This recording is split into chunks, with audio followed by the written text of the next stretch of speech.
Following the Japanese false flag Mukden incident in 1931, the Japanese shelling of the American gunboat USS Panay in 1937, and the 1937–1938 Nanjing Massacre, Japanese-American relations deteriorated rapidly. In 1939, the United States notified Japan that it would not extend its trade treaty, and growing American opposition to Japanese expansionism led to a series of economic sanctions, the Export Control Acts, which banned U.S. exports of chemicals, minerals, and military parts to Japan, thereby increasing economic pressure on the Japanese regime. That same year, Japan launched its first attack against Changsha, but was repulsed by late September. Despite several offensives by both sides, by 1940, the war between China and Japan had reached a stalemate.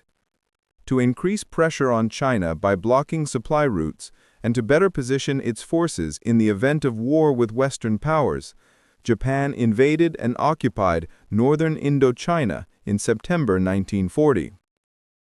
In early 1940, Chinese nationalist forces launched a large-scale counteroffensive, while in August, Chinese communist forces began their own offensive in central China. In retaliation, Japan instituted harsh measures in occupied territories to deprive the communists of human and material resources. The continued antipathy between Chinese communist and nationalist forces culminated in armed clashes in January 1941, effectively ending their cooperation. In March, Japan's 11th Army attacked the headquarters of China's nationalist 19th Army, but was repulsed during the Battle of Shanggao. In September, Japan again attempted to seize the city of Changsha, clashing with Chinese nationalist forces in another bloody battle. Meanwhile, German victories in Europe encouraged Japan to increase pressure on European colonial governments in Southeast Asia. The Dutch government agreed to provide Japan with oil supplies from the Dutch East Indies, but negotiations for expanded access to their resources failed in June 1941. The following month, Japan sent troops into southern Indochina, threatening British and Dutch possessions in the Far East. In response, the United States, the United Kingdom, and other Western governments froze Japanese assets and imposed a total oil embargo. At the same time, Japan considered invading the Soviet Far East to take advantage of Germany's invasion of the Soviet Union, but abandoned the plan after the Western sanctions took effect. Since early 1941, Japan and the United States had been engaged in tense negotiations aimed at easing relations and ending the war in China. Japan advanced several proposals, but the U.S. deemed them inadequate. Simultaneously, the United States, the United Kingdom, and the Netherlands conducted secret discussions for the joint defense of their Pacific territories in the event of a Japanese attack. President Franklin D. Roosevelt reinforced the Philippines, then an American protectorate scheduled for independence in 1946, and warned Japan that the U.S. would respond to attacks against any neighboring countries. Frustrated by the lack of diplomatic progress and suffering from the effects of the American-British-Dutch sanctions, Japan began preparing for war. Emperor Hirohito, initially doubtful of Japan's chances of victory, gradually came to support military action. Prime Minister Fumimaro Konoe resigned, and although Hirohito rejected the recommendation to appoint Prince Narihiko Higashikune, he chose War Minister Hideki Tojo as the new Prime Minister. On November 3rd, Admiral Osami Nagano presented the detailed plan for the Pearl Harbor attack to the Emperor, and on November 5th, Hirohito approved the overall operations plan for war.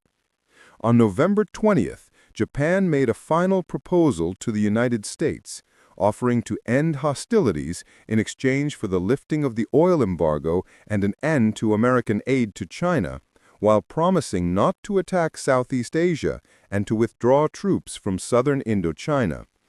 The American counterproposal of November 26, however, demanded that Japan withdraw from all of China unconditionally and conclude non-aggression pacts with all Pacific powers. This ultimatum left Japan with two choices: abandon its ambitions in China or seize the natural resources it needed in the Dutch East Indies by force. For Japan's military leaders, retreat was not an option, and many viewed the oil embargo as a de facto declaration of war. Japan's strategic plan envisioned the seizure of European colonies across Asia to create a vast defensive perimeter extending deep into the Central Pacific. Within this perimeter, Japan would exploit the resources of Southeast Asia while exhausting the Allies through a prolonged defensive campaign. To prevent American interference, Japan planned to neutralize the U.S. Pacific Fleet and destroy the American military presence in the Philippines at the outset. On December 7, 1941, December 8th in Asian time zones, Japan launched near-simultaneous offensives across Southeast Asia and the Central Pacific. These included the surprise attack on Pearl Harbor and strikes against the Philippines, Guam, Wake Island, Malaya, Thailand, and Hong Kong. The attacks prompted formal declarations of war on Japan by the United States, United Kingdom, China, Australia, and several other nations. The Soviet Union, preoccupied with the war in Europe, maintained its neutrality agreement with Japan. Soon after, Germany and the other Axis powers declared war on the United States in solidarity with Japan, citing earlier American attacks on German naval vessels as justification.